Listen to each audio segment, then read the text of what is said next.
custo de vida, emprego e desemprego, cesta básica, tarifas públicas, salário mínimo. Agora, na Brasil Atual, a análise do DIEESE. E a gente vai conversar agora com o diretor técnico do DIEESE, Fausto Augusto Júnior. Bom dia, Fausto. Bom dia, Glauco. Bom dia. Fausto, a gente já começa a ver aí de forma mais palpável os efeitos, né, da pandemia e também desse ataque aos direitos dos trabalhadores que a gente tem aí já há algum tempo. Ao menos 5 milhões de trabalhadores com carteira assinada no Brasil já tiveram seus empregos afetados de alguma forma desde o início da crise do coronavírus, um número que representa 15% do estoque dos trabalhadores formais. A gente escutava aqui há pouco a matéria da Vanessa Nicolave, do Brasil de Fato, a respeito dos funcionários de call center, também dos entregadores, né? Muita gente que trabalha de forma informal, inclusive, para esses serviços de entrega, e temos também os impactos no mercado formal. Como é que você vê esse cenário, Fausto? Bem, Glauco, é bem provável que esse número seja até maior, que o governo, desde o final do ano passado, ele, ao desobrigar as empresas da entrega do CAGED, a gente fica com bastante dificuldade para ter informações um pouco mais consistentes. Essa conjunto de informações que saiu agora está vinculado ao seguro-desemprego, e é a primeira informação aí que, de fato, a gente tem de maneira mais consistente, né, e que está mostrando um número bastante acentuado de pedidos de seguro-desemprego, e mesmo assim, esse número ele está subestimado, até porque tem uma fila aí de pedidos de seguro-desemprego aí, está se falando em torno de 1 milhão de pessoas que deveriam ter entrado aí com um pedido de seguro-desemprego, ou entrado já desde o começo de março, ou na fila desse seguro-desemprego, e mais de 4 milhões aí com algum projeto, algum processo de redução de jornada, redução de salário, suspensão de contrato. Nós estamos assistindo aí algo que a gente já vinha aventando, já vinha dizendo que era uma possibilidade, que estava demarcado isso, que a crise da pandemia é uma crise a ser enfrentada, da qual o Estado precisa participar de maneira efetiva. No caso das empresas, a gente tem visto que as medidas que o governo implementou basicamente se limitaram a empréstimos à empresa até 10 milhões de faturamento, ou seja, um valor relativamente baixo quando a gente olha o conjunto das empresas no Brasil. É um financiamento, ou seja, então ele passa pelo sistema financeiro, e com o que tem acontecido é que, historicamente, o sistema financeiro ele acaba brecando esse tipo de acesso a financiamentos para a grande maioria das empresas, isso de um lado. De outro lado, a gente viu também, tanto na medida 927 quanto na medida provisória 936, que tratam aí da flexibilização do trabalho, que não tem nenhum mecanismo claro de estabilidade do trabalhador.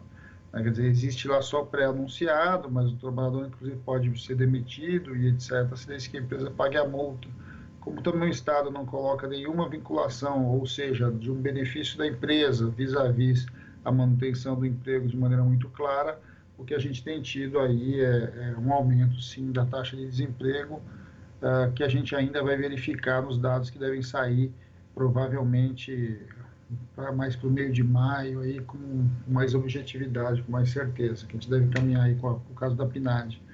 Agora, é algo bastante preocupante, porque nós estamos vendo no mesmo momento em que a gente está passando aí o patamar de número de mortos do coronavírus, a gente vai vendo que nós temos dois tipos de perdas. Nós estamos perdendo, do ponto de vista bem objetivo, pessoas, porque as pessoas estão morrendo, de um lado, nós estamos destruindo empregos, e muito provavelmente o passo seguinte a gente comece a ver um processo de destruição de empresas. Se o Estado de fato não se colocar, né, ou seja, não se mover no sentido de minimamente mitigar as perdas aí com relação à pandemia, esse cenário pode se agravar. A gente caminha agora claramente para um cenário de crise sanitária vinculada a uma crise econômica, junto com uma crise política, quer dizer, ou seja, nós estamos num daqueles cenários de tempestade perfeita, em que, no final das contas, quem acaba pagando o preço são sempre os trabalhadores mais pobres, os trabalhadores com mais baixo salário, e os moradores da periferia, né? Então, ou seja, a gente tem visto que no caso das mortes da pandemia, elas estão, é claro que o vírus ele se dissemina pela sociedade como um todo, mas aqueles que têm menos recursos, inclusive médicos, são os que acabam perdendo suas vidas. E o mesmo tem acontecido com o trabalho, né? Ou seja, os trabalhadores mais vulneráveis, aí começando pelos informais e agora chegando nos trabalhadores empregados, normalmente aqueles que têm uma remuneração mais baixa.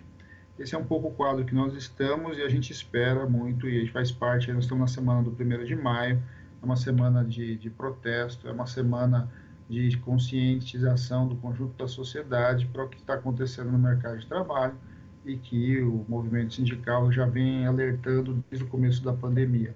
Só para a gente lembrar, né, Glauco, a gente colocou o movimento sindical colocou a primeira pauta com relação à pandemia no dia 16 de março, que não é à toa quase que um período aí que está sendo medido esse aumento do desemprego. Agora, Fausto, você mencionou na sua fala também a questão das estatísticas, né? A gente não tem publicação do CAGED, o Cadastro Geral do Emprego e Desemprego, aí desde janeiro deste ano. Assim como a subnotificação acaba prejudicando o direcionamento de políticas públicas na questão do combate à Covid-19, essa subnotificação também na área do emprego e do desemprego é muito grave, né? O Diese, inclusive, não tem dados recentes para trabalhar essa questão, sugerir justamente a formulação de políticas públicas. Glauco, essa é uma característica do atual governo, né? Quer dizer, quando você começa um processo, inclusive, de você... Tem dois problemas ali. O primeiro problema é isso que você mesmo que você lembra. É quando você tem dados desatualizados, você tem mais dificuldade de estar monitorando o que está acontecendo, e ao monitorar o que está acontecendo, você acaba meio que tendo problemas para a formulação das políticas. Esse é o primeiro problema. O segundo problema é que as informações elas são a base da democracia, né? Ou seja, para as pessoas, os partidos, as instituições, os sindicatos, a própria sociedade civil em geral, precisa de informações para poder, inclusive, se posicionar em relação ao que está acontecendo, né? Ou seja, em relação ao governo que está aí. O processo de posicionamento político passa por algum grau de informação objetiva. Acho que isso é importante, não é só na disputa política. A disputa política precisa ganhar objetividade nas coisas reais que estão acontecendo para a população. Então, quando você tem subnotificações, a sensação que você tem muitas vezes é que o problema é menor do que de fato ele é, né? O problema é que conforme você vai tendo essa subnotificação e o problema é menor, mas ele está lá, né? Ele aparenta ser menor, mas ele está lá colocado como um problema muito grande. Como você não vai desenvolvendo políticas para resolvê-lo, o que a gente vai assistindo é que o problema vai crescendo, né? E aí, quando de fato ele se tornar visível e com a sua face mais complicada, ele já vai estar num patamar muito grande de enfrentamento, né? E, ou seja, você leva a uma crise muito maior, muitas vezes, porque você não tem condições de alguma forma enfrentar e mitigando ele conforme ele vai crescendo. O problema, Glauco, é que esse governo, desde o seu começo, ele refuta a ciência, né? Então, ele refuta essa questão dos dados objetivos, ele trabalha muito com uma ideia de que ele é o dono da verdade, então ele sabe as informações, ou ele cria as informações que ele deseja, e isso é muito, muito perigoso do ponto de vista da gente pensar que nós temos um Estado democrático de direito, que está assentado, inclusive, no acesso à informação, né? Ou seja, o acesso à informação é uma das matrizes ali da possibilidade da gente ter pluralidade de ideias, da gente poder ter o debate mais efetivo na sociedade. O que a gente tem visto é que, de alguma forma, esse atual governo tem uma visão de mundo que vai se organizando, inclusive, de forma que você vai perdendo as referências do ponto de vista da realidade, para que ele possa, de alguma forma, construir as suas falsas verdades, as suas fake news que vão sendo espalhadas pela população. Então, não adianta o secretário de Trabalho dizer que as coisas estão menos piores, porque o governo tem feito medidas A, medidas B, porque a população em geral está sabendo, está sentindo o que está acontecendo, tanto do ponto de vista médico quanto do ponto de vista do emprego.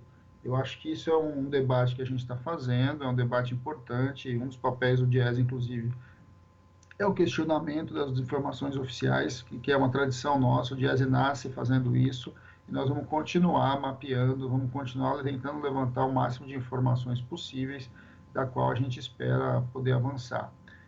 Nós vamos provavelmente ter votações de medidas provisórias aí nos próximos dias, e um dos elementos que a gente espera que as medidas provisórias possam corrigir é acertar essa obrigatoriedade aí da disponibilidade da criação e da disponibilidade de informações por parte do governo.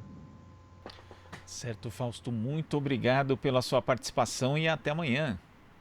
Até a próxima, Glauco. Bom dia a todos.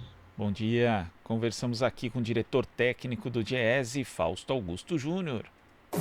Você está ouvindo Jornal Brasil Atual. As notícias que os outros não dão.